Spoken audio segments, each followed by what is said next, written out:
Welcome in to another episode of Betting the Pitch. I'm your host, the real_G Warner. This is episode 104, but I'm not ready to hit season 3 yet, as this is the off season, the preseason, a lot of stuff going on as we get ready for what will be a jam-packed schedule, especially with a Winter World Cup for, I believe, the first time.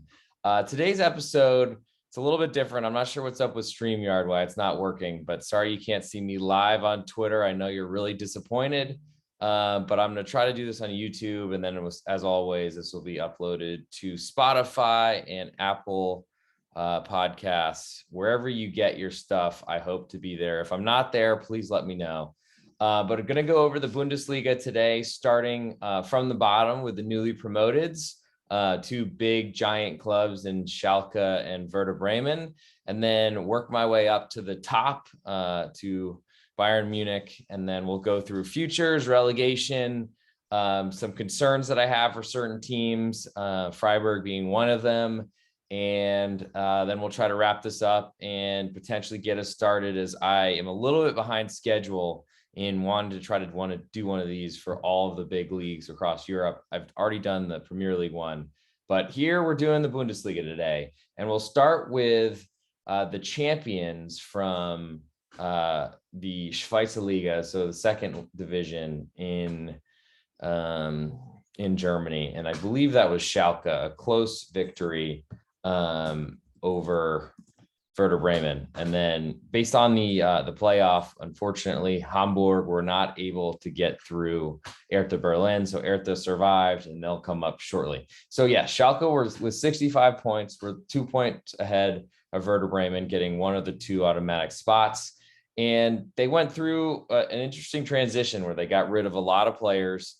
They really couldn't score goals and went on a really, really long winless streak, which really had them far adrift and relegated 2 seasons ago, but cool to see them coming back. And I will be attending the Riviera Derby, a match with Borussia Dortmund hosting Schalke in September, as I do a pilgrimage to Germany, even though I'm not German, despite the last name. It's an Irish version, I guess, not German. Anyway, in looking at the roster, I saw that Alexander Schwola just been transferred in on loan from Hertha. I'm not sure if that's a cost saving or if, 330,000 seems pretty cheap. But he's got sold for pretty big money, leaving Freiburg for Hertha, and maybe will bring some, I guess, sort of stable force and goal, but he's not been very good. So that's hard to say. Seeing Florent Mollet from Montpellier coming in for 550,000 is a pretty good deal. And because I think he's a great player. Some of the other players that are coming in, I don't know very well. I do see a center back from Rapid Vienna coming in, and there's always concerns about bigger leagues and bigger teams poaching some of these players. So I'm not really sure what that's going to look like for Schalke, but they do have Sebastian Polter, who I guess has come over from Bochum just a couple of days ago, as well as Marius Bulter, who had shown some flashes in the Bundesliga a couple seasons ago with FC Union Berlin. So we'll see what happens. There's plenty of players, but we'll see about Amin Arit working his way back into the team after coming back from Marseille. They should have plenty of money to try to build themselves up. I'm not really sure where this team is, though, I gotta say, because I don't know how you watch the Schweizer Liga in the US. It's hard enough to watch other major leagues in Europe, but it'll be very interesting to see how quickly Schalke can either sign new players, or they're getting a lot of their players that they'd loaned out, like Ozan Kabak, who was at Norwich in the Premier League and been around for a while. There's rumors about Malik Thiaw being gone. I don't know exactly what's going to happen in all these places, but I am very interested to see what happens with this team, because I feel like they're certainly not done on trying to rebuild it, because I don't know that a Schweizer Liga winner is really that strong or is that likely to remain in the league again. We'll move from I guess the champions of Bundesliga 2 to the runners up, and that is Werder Bremen, and that's the last team that will come up from the second league or second division. They seem to keep a lot more players. Also seeing Niklas Stark and Amos Pieper coming in. So another big club that fell down to the second league, but came right back up after a single season, got to refresh, got to get some contracts off their books, but also bringing in some new players. We'll see what happens, because both of these teams should have, finances based on how big their clubs are, but I know that Werder Bremen's been in really struggling financially. So we'll see what happens. They did just sign Oliver Burke, but that's a free transfer. Amos Pieper, free transfer. Like the Stark, free transfer. So that tells me there's not a lot of money, because they would go make a splash if they had anything. The losses don't seem to be too bad. I imagine most players, after playing a league in the second division or a season in the second division, would want to stay into the promotion campaign. And really, it seems like the deal is going to try to stay in the league. But there's bigger clubs that have come up from the second league and remained before, like Stuttgart, who fought like heck to stay in the league this year. But it's kind of like a growing platform, and it will take a little while. So I'm not really sure what to expect from Werder Bremen. They couldn't score goals either. That was a big problem for them. I don't know that there's a lot on this roster that looks like that's going to change. And I don't believe Oliver Burke is going to fix that. So that's two really big clubs with really big fan bases that might get buoyed by a big crowd at home. Schalke Stadium is monstrous, and I think Werder Bremen has a really good crowd support. So we'll see what happens there. But those are two pretty famous clubs in Germany that will certainly have to rebuild from the second tier, and we'll see what happens with that. Next, we'll move to Hertha Berlin, who survived in, it was very close, but somehow survived despite having like a middle tier payroll. But literally we're looking like they're in big trouble, trailing as they entered the second leg against Hamburg on the road. But they survived, and that was very important for them. And now they're here. They're still in the league again, I guess. But what are they doing? Because they've had a ton of money. Some really wealthy investor came in and offered to pledge a lot of assets, despite not having full ownership, as they have a rule that no one can own more than 49% of a team in Germany. Some leagues are some teams are a little bit different than that, like Leipzig, but for the most part, that's how it is. Seeing what I guess Hertha will do with the team. They brought in so many players, lost so many players. They do more business than anybody, but mostly it's because things don't work out. I don't know if Cunha, I think he's gone to Atletico Madrid. That's not great. John Cordoba, who would have been a good goal scoring threat for them, is in Russia. I'm not sure what the status with that is. Not sure if a lot of the loan players that were basically told to leave, if they're going to come back. And I'm not really sure what's going to happen to this team, because it clearly hasn't worked out what they've been doing financially with the money. I think they need to be smarter about what they're doing. They need to have some sort of plan instead of just trying to get to overpay for players that probably aren't very good. Like Ekkelenkamp seemed like to be a good grab from Ajax, but didn't really take off last year. And when the team's not playing well, it's really hard to expect too much, especially when you have 3 or 4 managers in a season.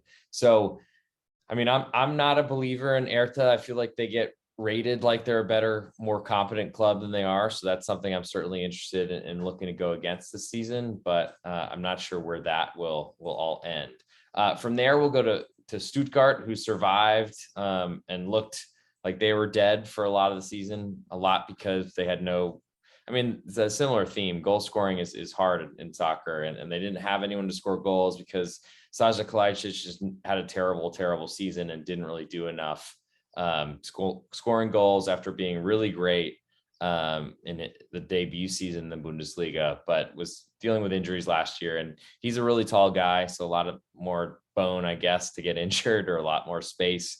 And he was not the threat that he was before. In terms of, I guess, departures and arrivals, and trying to look for new things that happened, there's not a lot that's on this list right now in transfer market of new things that have occurred. I think Thiago Tomas from Sporting in Lisbon looks pretty good in Lisboa, but we'll see if he sticks around or what that all looks like. I do think that the future is bright for Stuttgart, because they can't possibly be as injured as they were last season. I guess they could, but it's unlikely to me because they were missing so many different players. But they do have a pretty solid, I think, coaching staff and structure with Pellegrino Matarazzo still around and still, to me, he's trusted by the leadership, and that's important to keep the manager around. I think when I'm looking at Stuttgart, it's can they use their really athletic wings like Silas and see if he's available this year after an ACL. I think that hurt him. Koulibaly was missing a lot.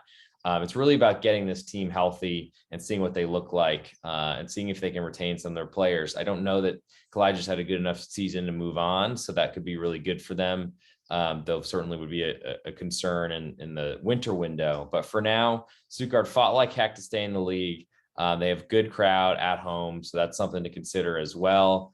And I think from where I sit, they should have a better year this coming season because the injury luck should be more on their side. Next, we'll move to FC Augsburg, who are really a team that can't score either. I mean, just add it to the list, but defensively, they have big problems. They somehow won at Bayern, I believe, which is one of the crazier upsets, but can't really explain that one. They're never going to really score a ton of goals, so they have to play really good defense. They just don't have a lot of money to spend on that. And they spent a lot of money, $18 million or 18 million euros on Ricardo Pepi, who barely played for them, US international, who also, since he wasn't playing or really playing well or playing at all for Augsburg, didn't get time with the national team and kind of fell out of that rotation. So I don't really know what's changed there offensively. I feel like they're still in big trouble. We'll see what happens with some of their loans and who stays or who goes. It does look like, I don't know. I mean, in terms of who they've added, I mean, they relied a lot on Daniel Caligiuri, who's 33 years old. And I mean, that's probably going to mean more injuries and less reliable moving forward. I think that their defense is really going to carry them, but that's got plenty of problems. Reece Oxford has at 22 now has kind of emerged as a much better player. That's really important to their team. But I also feel like he's getting into a market value where he might be too expensive to keep. I don't want to speculate on transfers on this thing or we'll go for hours, but I don't see where Augsburg has fixed their problems. And I think that they're still going to be one of those teams that are, I mean, probably successfully going to fight relegation, but they're still going to be fighting it. And that's definitely would be a concern for me. And I think is a concern probably for everybody.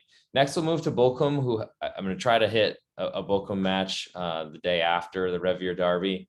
Bochum with an awesome home crowd, incredible performances at home, beat Bayern.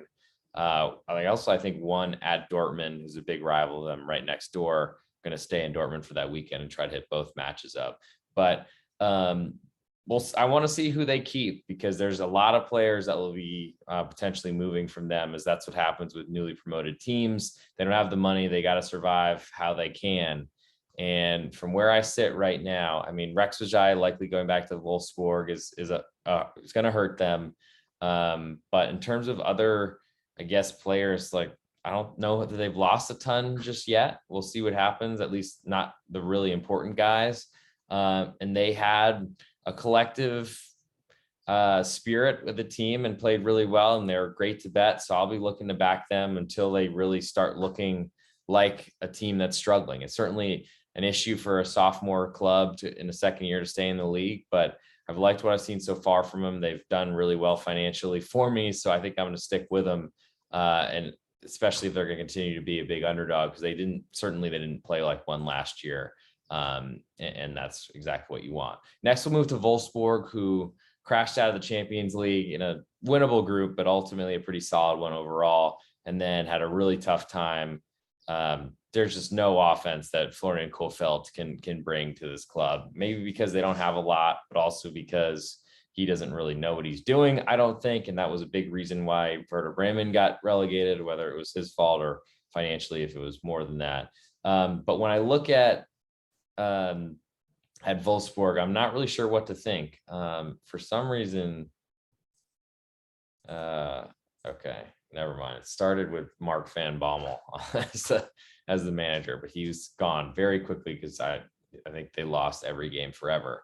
Actually, Wolfsburg, to be fair, started with a pretty good run in the Bundesliga miraculously after awful preseason friendlies, awful time in the Champions League. But regardless, it looks like John Brooks has moved on. I'm not sure exactly what to expect Apparently I'm looking at the 21-22 area. So here we go. Problem for Wolfsburg. I mean, Max Kruse came in and was a huge help to them scoring goals. Second half, they're a much different team. Oh yes, Niko Kovac is coming in. That's right. He didn't have a great time with Monaco, but I feel like he's going to coach this team as hard as he can. He's going to be in there yelling at people the whole time constructively, but I think that's important. And we'll see if this can really bring Wolfsburg back to a better position. I think the business they did bringing in Patrick Wimmer was big from Arminia Bielefeld. We're going back down to the Schweizer Liga. I think offense is better for these teams than the ones we've already discussed, but their defense wasn't great, and ultimately they were had pretty high expectations that they weren't living up to. I think we'll see what happens with this team. I think they'll, without John Anthony Brooks, they'll certainly be younger in the back line, but that's an area of concern for me.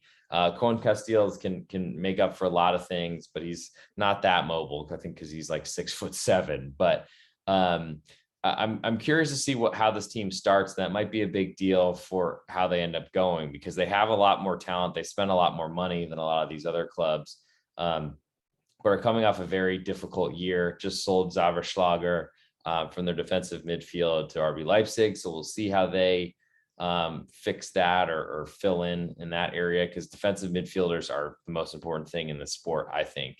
But we'll see what happens with how that all goes. And maybe they get a little more offensive with him off the pitch, because he was more of a defensive player. But we'll see what ends up happening with Wolfsburg. But I guess I would expect them to perform a lot better, because it's kind of hard to do worse. Eintracht Frankfurt, who were not very good in the Bundesliga, finishing mid-table, but despite winning the Europa League and somehow surviving and getting a bid to the Champions League, which is huge for them, but it's also going to test them quite a bit. Their team's good, but then the like far right leaning, I guess, relationship that that one of their important defenders, Hinteregger, had, and now he's, I guess, was forced into retirement. It's amazing to me what politics does in Germany. But I think Evan Ndika and Tuta, as two of their three center backs in the back area, are going to be really important, along with potentially some new signings coming in, some youth to play in that third center back position. So that's going to be a big test, especially in Champions League, where they're going to be playing their best and they're going to be running on fumes for a while. So those are teams that I generally want to look against, are teams that kind of survive to get into a European competition, especially one as strong as Champions League, to see how that all goes. They also sold Filip Kostic, I believe. So that's him moving on is going to be difficult. I don't know if that's been confirmed just yet, but I think he's moving. He almost moved like beginning of last season and held out a little bit to try to make it happen. Didn't happen. They won Europa League, and I'm sure everything was forgotten, but I can't imagine he's going to be around for a while. Goal scoring makes me wonder what's going to happen, but the Lucas Alario signing from Leverkusen should help. We'll see what happens with Jens Peter Hauge, who's just got bought, I think, based on with that Champions League money. I'm not sure what the deal is with, I guess, Oscar Knopf is still on loan from Dortmund. So there is some talent there. Mario Götze coming back. That's cool. So there's some updates on what this team's done. I think a lot based on Champions League money and the extra funds that's given, because they didn't finish high enough in the Bundesliga table. But we'll see what happens. I have some questions about their defense, but Oliver Glasner, that's what he does as a manager. He's a defensive guy, so that should help them quite a bit. Next, we'll go to Borussia Mönchengladbach, who had one of the more disappointing campaigns than anybody. I mean, that's part of why Adi Hütter, I think, is gone. I think he's a good manager, but it didn't really work at Gladbach. And a lot of that because they didn't do a good job financially. Their sporting director resigned mid-season for whatever was going on with him. But there's a lot of questions that I have about them, because they lost a lot of players. They watched players that they would have made a lot of money off go for free on free transfers. Ginter left, who was probably someone that was going to stick around if they had done better, but things weren't going well. And then eventually he's going back to Freiburg, which is pretty crazy, but potentially could work. Excuse me, as the yawns are back. I think when I look at this team, they have a lot of talent. Embolo, Playa are really, really great players. Marcus Thuram, really attacking minded. Lars Stindl, good player. Hannes Wolf, looks like he's coming back from being on loan. Kone was a good signing in the middle. I mean, they have a lot of players. I don't really know what made them so poor. But bringing in Friedrich to try to rescue that defense didn't really work from Union Berlin. He's still around. Ilvetti's still there. I mean, they've got plenty of players, but I think they're going to need a very different start to the season under Daniel Farke, the former Norwich City manager. So there's something that can be done with this team. There's a lot of talent there. Let's see if he can unlock it, because ultimately Farke was really good in Championship. He just never really had the players to compete in the Premier League. So we'll see if that potentially changes. Next, from there, we'll go to Hoffenheim, who had a very disappointing close to the season. Goal scoring was not a problem for them until it was second half of the year and late in the season. A really good home team that was really poor on the road, just a complete different Jekyll and Hyde squad. And then it got really bad because they stopped scoring and they were just losing everywhere. So I'm not sure what to expect with that one, but I think Hoeneß is still around, their manager, who was, getting talked about really highly as they were fighting for Europe, and then all of a sudden they fell out, and I think he's still there. No, looks like he's gone. Just happened a couple of days ago. So we'll see what happens with, I guess, these transfers. But in terms of, they got Grisha Promel coming in from Union Berlin, which he will help add defense that they very much need. Looks like Florian Grillitsch is moving on, so that's kind of a replacement one for another, though. Promo was scoring a bunch more goals than Grillitsch was. But Grillitsch also was playing some center back for them, because they were big reason why their downturn happened is they were so injured, banged up at the back. Looks like, their front line is not the greatest, but they do have a bunch of different options up there. Bebu on the wing towards the end of the year is so fast. Kramaric, who really kind of the team goes as he went. When he's scoring, they're really good. And when he's not, they really struggle. So I'm pretty interested to see kind of what happens. There's a bunch of injuries on this list. Maybe that's something that will get fixed. They brought in Staffelidis or I guess he was on loan at Bochum. So that's good. He was a pretty important player, at least in the rotation, if not starting a lot. But I think figuring out their defense is going to be a big question for me. Not really sure what that's going to look like. They've got a lot of bodies there, but not many of them were really that talented. And I just have a lot of visions of Oliver Ballman just yelling at people, because that seems to be what he's doing most of last season. Next, we'll move up to Mainz, who really aren't a goal scoring team, but they are really physical. They're really tough, and they find goals that way through their brutality and physicality. And that's important. And you got to be ready when Mainz are coming into town, or if you're going to Mainz. I don't know that they've done a lot financially to bring in scorers, which is, I think, something that they really need. Ingvarsson was really good off the bench and a really solid player, but he's not someone I don't think that they're ever going to rely upon. So I haven't seen a lot that's been done with, I guess I might as well bring up this year's roster to see exactly what has been done, but don't see a lot that's really come in, which is the goal scoring, I think, is their most important area. Looks like Jeremiah St. Just left, though he was, I think, kind of on his way out already. So I'm not sure that's a huge thing, but ultimately, I guess, when you think about the team, Onisivo is great. And if they can keep Jonathan Burkhardt, who's a burgeoning talent worth almost $19 million, according to Transfer Market, and is on the, was on the under 21 German national team, might be on the World Cup roster. But I'm curious to see what they do, because that's a pretty good combo. I guess they wouldn't mess with that, but I feel like if they could add some sort of central midfielder who could create, that'd be really important to them. And it looks like their defenders might be getting further rated, as Niakate, their captain and do everything guy, I think penalty kick taker, also is seeing rumors to maybe going to Nottingham Forest. So we'll see what the lineup looks like when the season actually starts. And unfortunately, a lot of these teams might be selling even past the start of the season. So a lot might change from day one to week 4 or whatever. Next, we'll move to Freiburg, who's the team I follow closest in the Bundesliga. And I'm pretty concerned about them being spread so thinly between Europa League and the Bundesliga. They're not used to European competitions. They had a great year, a lot because their defense was really solid and they had a lot of depth. I'm worried that's taking a hit and their heart and soul. Nico Schlotterbeck and their center back defensive line is moving and has moved to Borussia Dortmund. Good sale for them. Yannick Aberer is moving to Union. That's a pretty big loss. He's a goal scoring midfielder that comes off the bench, doesn't need a lot of time. Got a big cover for me at Bayern Munich on the road this season.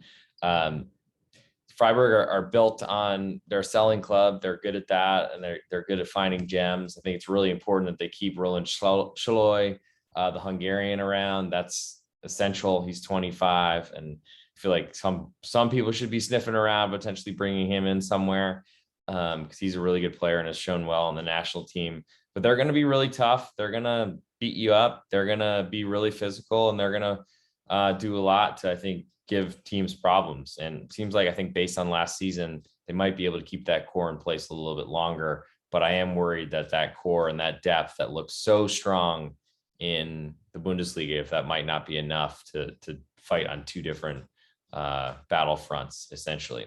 FC Union Berlin, who just passed Freiburg, they're another team that are a selling team that really struggled with having to deal with playing in the Conference League last year. And that put them under the cosh, if you will. They do good business. They brought in Jordan Pefok, as we call him in the US. That's a big deal. But Taiwan leaving is a huge hole after losing Kruse, and that's basically who was scoring goals for them the whole season. They're not a team that should be favored a lot, despite how they finished in the table now the last two seasons. So that's a concern. I mean, Grisha Promo leaving is their really tough guy to lose in the middle as well. They did do some business bringing in some more attacking talent, including a Greater Firth player, a couple of them, and Haberer, as I mentioned. But goals, I think, are going to be a problem. Their defense and really the whole team has been rated by other teams in the Bundesliga. I have some questions about their back line and ultimately looking at their goalkeeping position, they've also moved on from Luther as well. So I don't know. They're trying to get young. I feel like that's a team that's probably likely ticketed to finish a lot lower. I'm not saying relegation potentially, because I think as long as Fischer's there, I believe in them, but and he should be there for as long as he'll stay. But that's kind of where I fit. And that's why there's such a divide, I think, between the rest of the league, the Champions League positions, where Leipzig somehow got to fourth after starting the year so poorly. But Tedesco is pretty good and won't sign a contract apparently. So he's trying to do a prove it move to see if he sticks around. I imagine that's a good job for him, but we'll see. I think Tyler Adams is going to move, but he wasn't playing that much. Schlager coming in is important. It might be cover for Adams moving to Leeds, as I would expect that'll happen. Leipzig are really good at home. They're really deep, and Champions League shouldn't really hurt them too bad because they're used to it.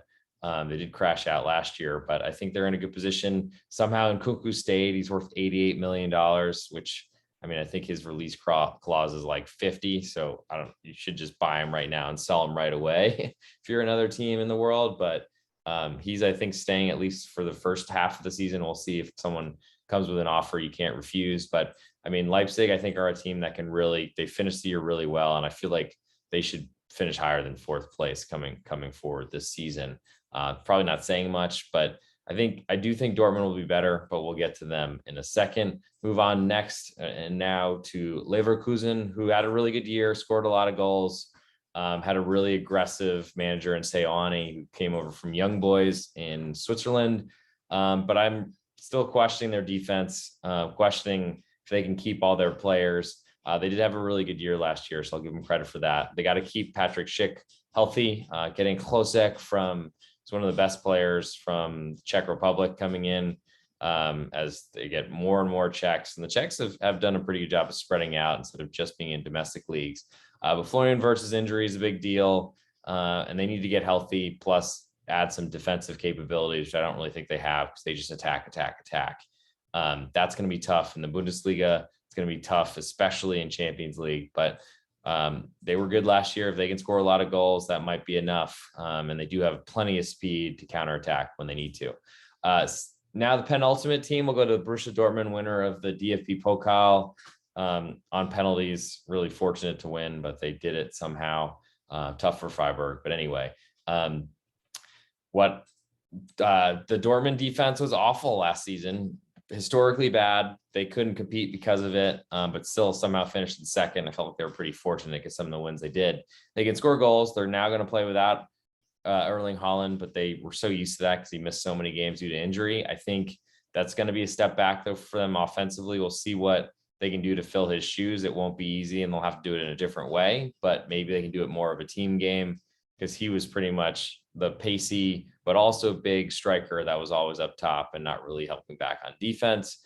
Defensively, they brought in Sule from Bayern Munich. Slaughterbeck, whoever can get him, he should be starting on the German national back line and should play a lot. Akanji has always been pretty good, I think.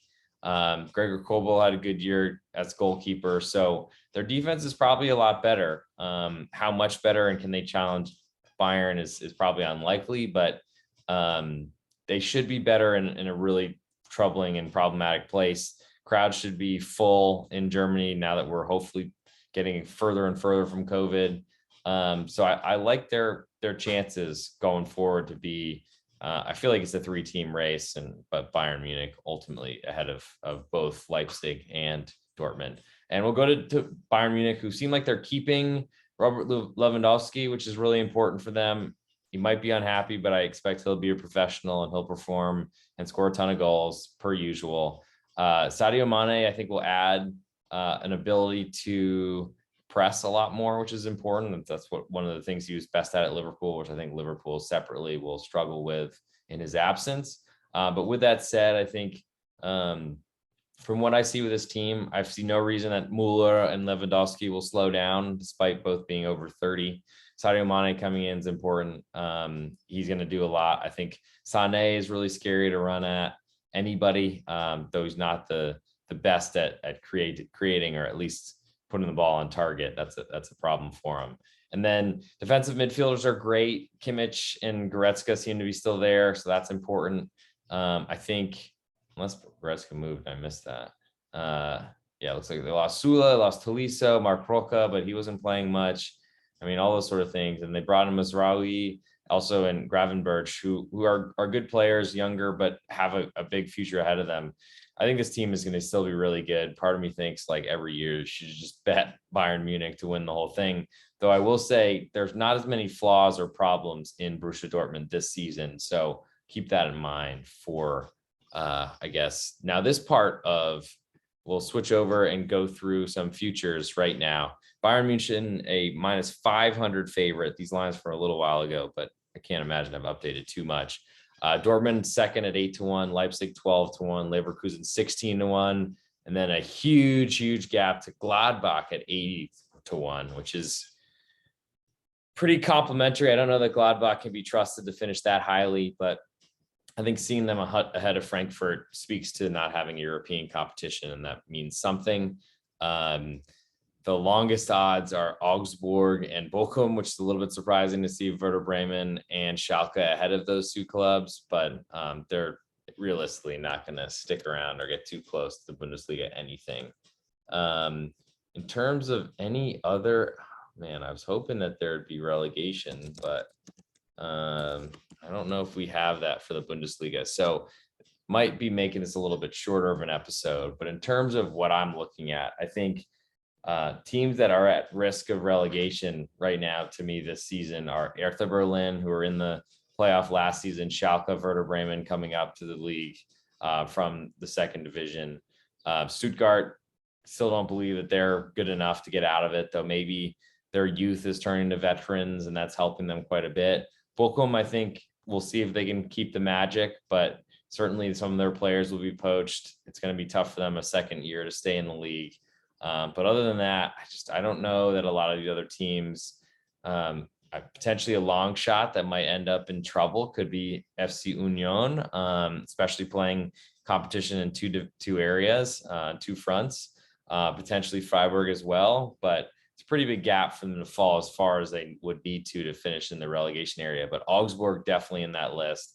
Augsburg, Bochum, Stuttgart, Berlin, Schalke, Werder Bremen. There's probably 3 relegation teams coming from those, I guess, 6, and that's where I put it. In terms of Champions League, I do think that there's some tiers here between where these teams are going to be. I think as the odds for the title and the Meisterschale looks like, I think Bayern, Dortmund, Leipzig, you could probably put Dortmund and Leipzig in either order based on how Leipzig were playing second half of the season. I almost feel like I should favor them, though we'll see how much the transfer market helps Dortmund, because they did a ton more, and they needed to. So we'll see how that defense works. But I guess you wouldn't expect the defense to congeal and play well together until you see it. So potentially an early match between those two after Leipzig controlled their series last year. Maybe Leipzig's where to go. I think there's a big drop off then to Leverkusen, even bigger to the rest of the European qualifiers in Union Berlin, Freiburg, and FC Köln. But we'll see what happens with those teams, if they can get there, if they can stick around. And I'm really looking forward to another big year in the Bundesliga, as it's probably my favorite league to watch. It's the one I really started watching once COVID hit. If you want to throw any questions at me, feel free. Would love some 5-star reviews or comments on the Apple Podcast or Spotify. Anything you can do to try to get me up there, to get more people interacting with me, I would love it. You can follow me on Twitter, @thereal_G Warner. And hopefully this video gets up soon and you guys will enjoy it until the next one, which I think will be Serie A.